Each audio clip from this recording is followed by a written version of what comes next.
Hindi ka talo kung ikaw ang iniwan. Hindi ka lugi kung ikaw ang pinakawalan.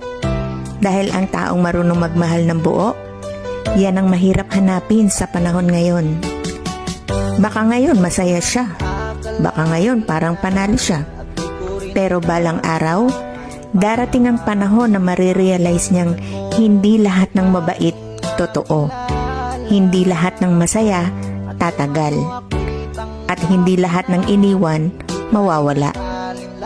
Marirealize niyang ikaw ang pinakamasarap mahalin. Yung hindi na niya kailanman mahahanap sa iba. Huwag mong ikalulungkot na ikaw ang iniwan. Ipagpasalamat mong hindi ka niya malolokong muli. Dahil minsan, ang rejection ay redirection patungo sa taong hindi ka na iiwan.